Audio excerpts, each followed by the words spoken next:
Welcome to the Artificial Cities podcast, where we will talk about artificial intelligence, technology, policy, sustainability, and so much more. Let's grow one conversation at a time. And welcome to the Artificial Cities podcast.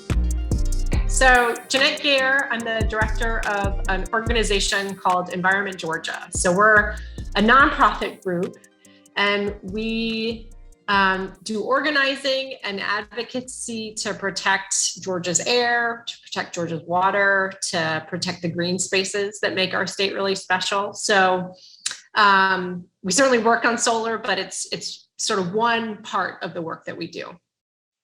Okay, very cool. So environmentalism does come with a lot of caveats in terms of, the fact you're going against a lot of people who are pro-economic development. So Georgia, as it's growing and, with our suburban sprawl, what are some issues and some problems that you're kind of running into in terms of trying to promote, the need to keep our state beautiful and keep our state clean? Yeah, I guess, well, first of all, I reject the premise that there is some sort of inherent conflict between having a healthy economy and a healthy environment. I'm glad you do. I do think, all right, I'm going to talk about big picture, and then we can talk about some of this, drill down into some of the specific issues and projects that we're working on. So big picture, we live in a post-scarcity economy. So the reality is, there is enough food to go around. We could be powering our country without creating pollution. We could be, growing food without hurting our health. So there's lots of examples where we are sort of stuck in a paradigm that continues to make us sick, continues to pollute our air and water, continues to gobble up some of the green spaces that so many of us find really valuable. And so we say, what are the laws? What are the regulations that we need to put in place to change that? We should not be grappling with climate change. We know the problem, we know the science, and yet we continue to grapple with climate change. I have a lot of expertise in energy, so that's sort of the example I always go to first. We could be running our country on 100% clean, renewable energy. So solar, wind, things that run on resources that are not going to run out anytime soon, and are free.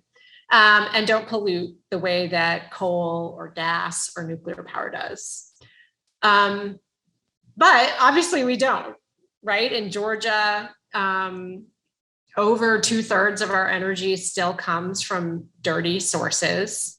And why is it so hard to make that transition? And that's where we'll focus let's get real. Let's look at the reality, which is we could be powering our country on clean sources, but we're not. And let's figure out the things that we need to do. And so, for example, in Georgia, one of the things that we work on is pushing cities to commit to 100% clean and renewable energy. So, for example, Athens, Atlanta, Savannah, and a couple of other cities have commitments to get all of their electricity from clean energy by 2035. And then some of them have also made sort of broader commitments to get all of their energy period. So transportation is included in that by, usually a further out date, 2045, 2050. And so now the challenge is, how do you actually accomplish that? What can a city do to make that happen? And the reality is they're going to need some help from the states, from the federal government. And so, it's working with them to do what they can do, but then also advocating for some of those policies that they're going to need to really drive things at the state level or in DC. Well, I mean, essentially what you're saying is actually a stimulus to the economy to, have this engineering and installation of these new forms of energy production. And also, to trace backwards in terms of, the actual housing that is still being built. I was driving by some new developments yesterday, and I'm like, here we're building the same kind of houses that we were building back in the 70s, and they're incredibly inefficient when it comes to energy.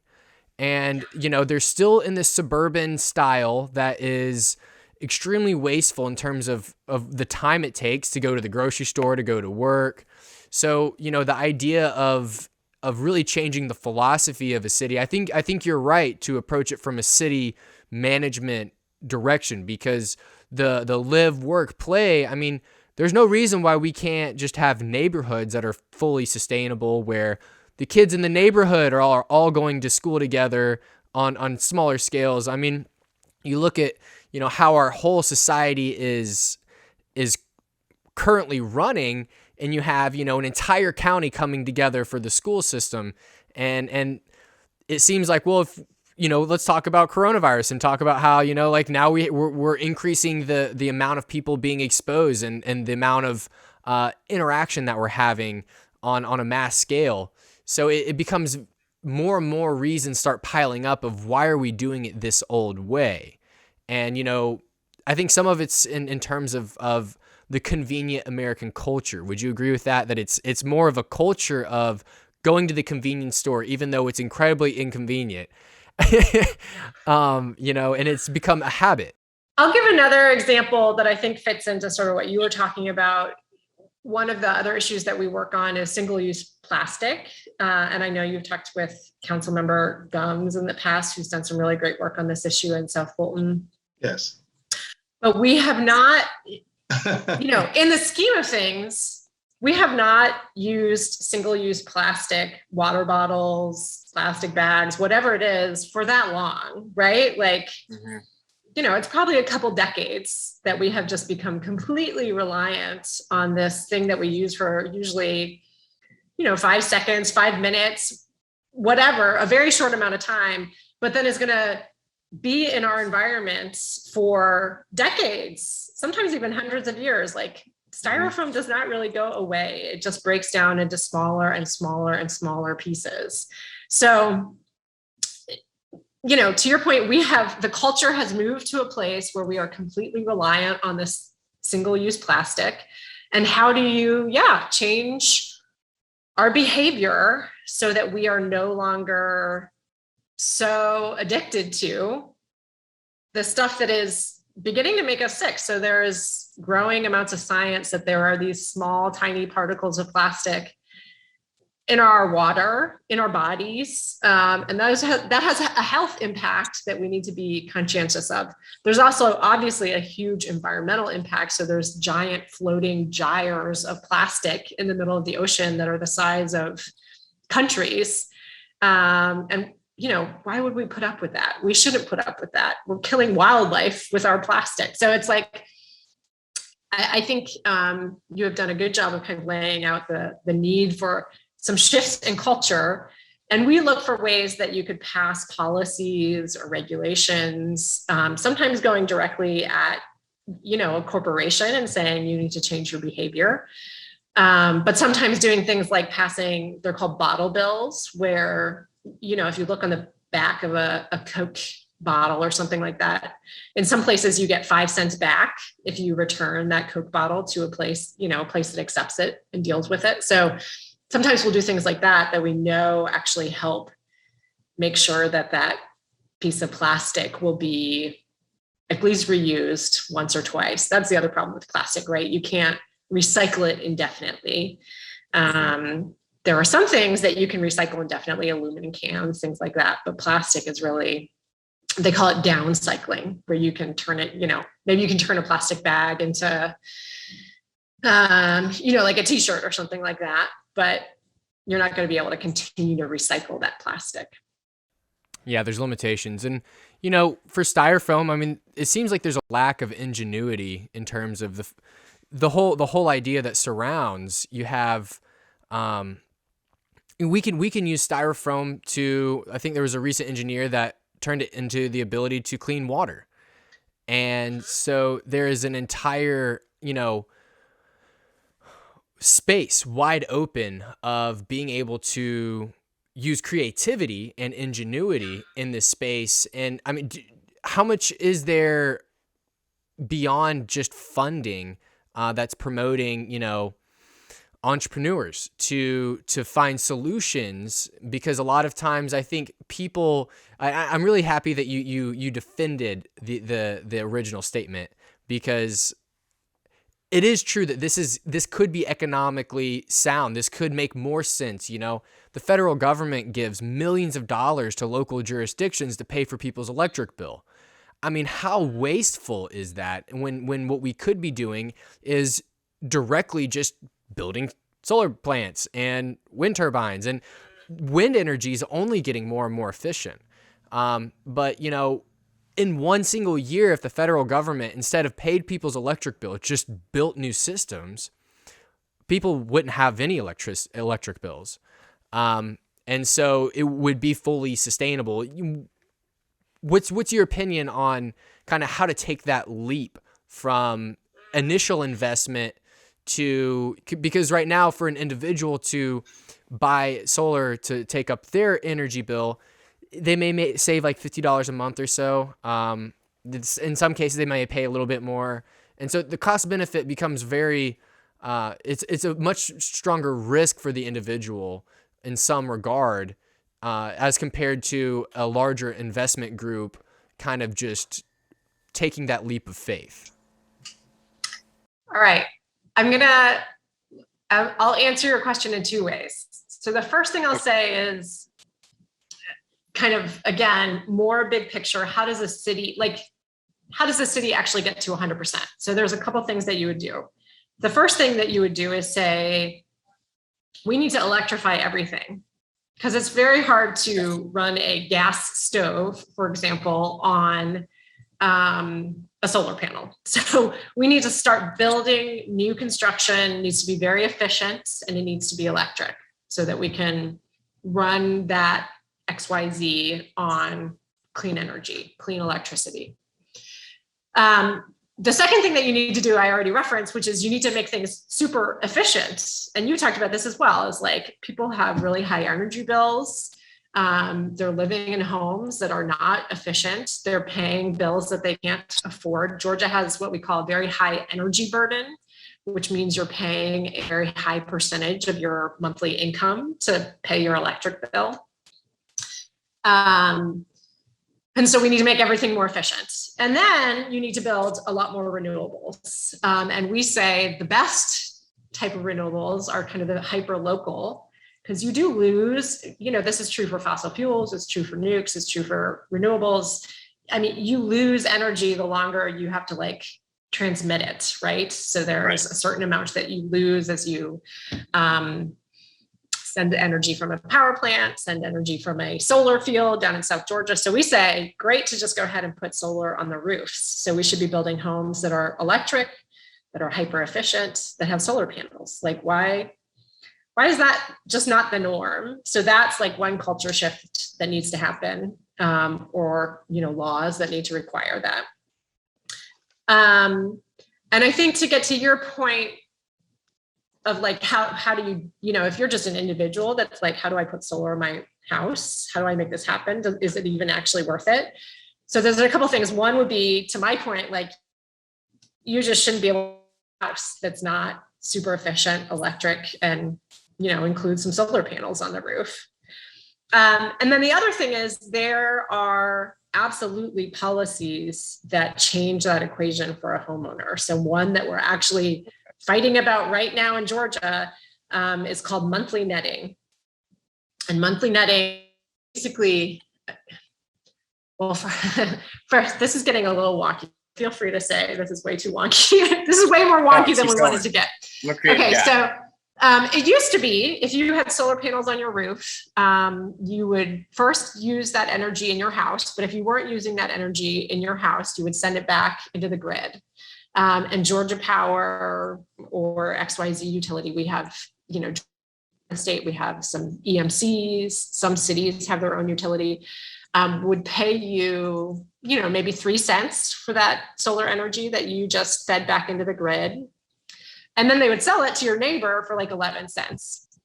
And so what we recently tested, we had a pilot program in Georgia called monthly netting, which basically said, rather than the utility giving you 3 cents and then selling it for 11 cents, what we'll do is basically look at how much energy did you create in a month, how much did you use. We'll subtract the two things, and you'll have to buy energy. If you use more energy than you created, you'll have to buy a little bit of energy, but we'll basically give you the true value of that solar to offset all the other energy that you might have used. So if you used energy at night, but you created more electricity during the day, you'll get a credit for that energy that you're using at night.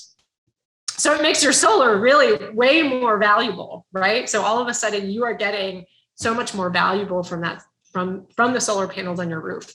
And it makes the financing so much easier. And so what we saw was just a rush of solar companies into Georgia who, were here because they realized the economics of solar had suddenly become very, very positive. And so people were able to finance those solar panels and see savings almost immediately. Or at least basically, the solar panels were, a net zero increase on their electricity bill. So that's an example of the funny thing is, so I said this was just a pilot program. That pilot program was supposed to last for, 2 or 3 years. It lasted for barely a year because when you incentivize solar and make it actually worth what it genuinely is worth, then people will opt in. That's what this proved to us. And so now we're going to the Public Service Commission, which a lot of people don't know a lot about the Public Service Commission. It's this body that oversees Georgia Power and other regulated utilities. And they you have the ability to extend this program, to make this program the norm. But right now it doesn't look like we have the votes to do that. So that's a great example of an issue that Environment Georgia works on, is how do you help make the case to these commissioners that this is something that people really want and need. Yeah. So, there's an integration mechanism that we have to start with. Eventually we'll make a transition to where we're not having to depend at all on the coal or the dirty energy.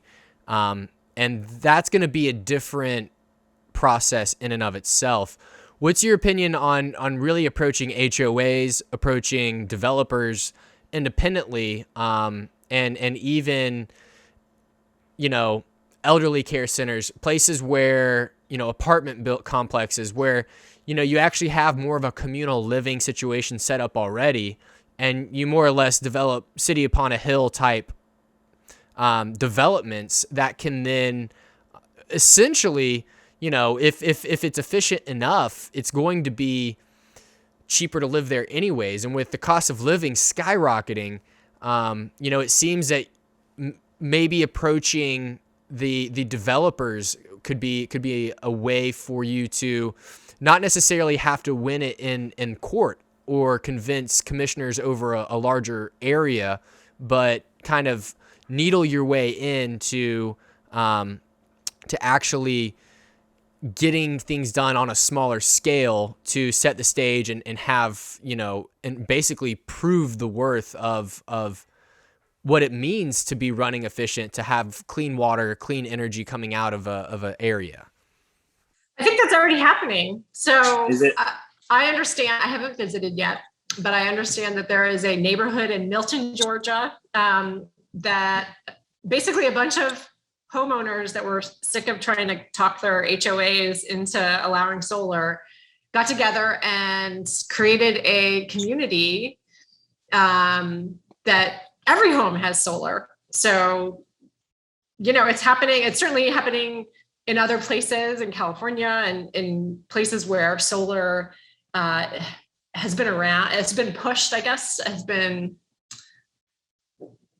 just has had more incentives to go with it for a lot longer. So I think that that is already happening. One thing that we do is participate and help to run something called a Solarize program, which is when you know, in a small geographic area. So right now we're running a campaign in Atlanta and Savannah, and, you know, the environs of those two places. So Bolton, DeKalb, and then the 3-county area around Savannah.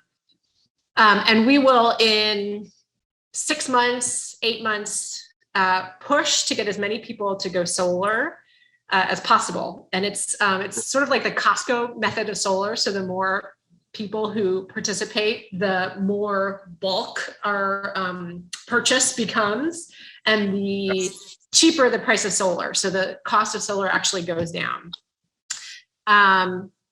So it's a great way for people to save money. And then it's also sort of a big community push where we are getting together, like you're talking about, as a community, and in some cases pushing the city to make sure that the permitting for solar is streamlined and easy to do.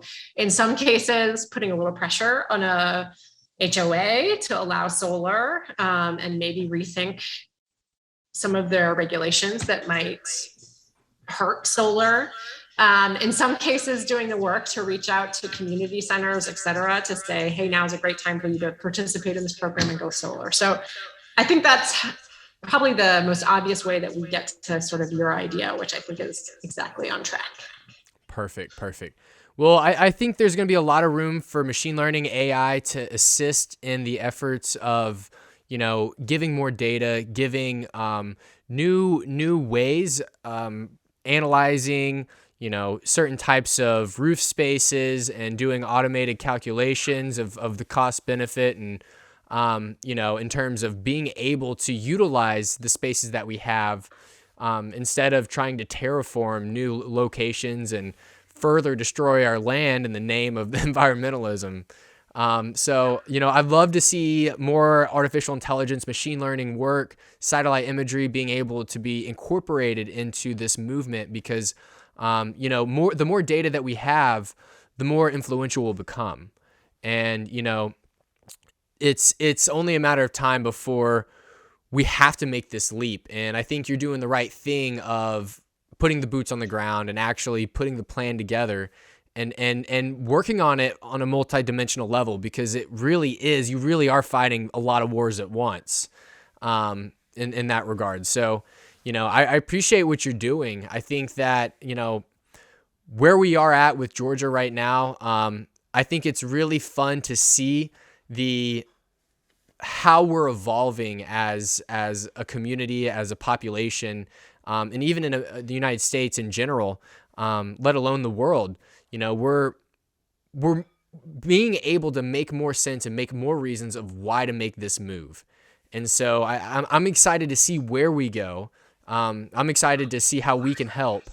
But, you know, I really appreciate you taking time to sit with us and talk with us about what you're doing and how you're able to interact with making this change happen and making, you know, this dream a reality.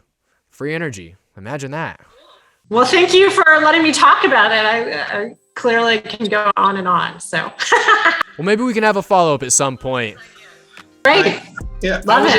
was just going to add that I'll be in touch via email, however, you know. Yeah, let's stay in touch. This is good connections. And you'll be able to see from like our solutions page, if you've been out to our site, some of the analytics that we do and so forth. So we'll be here to assist you in the way we can. Yeah. Okay. Yeah.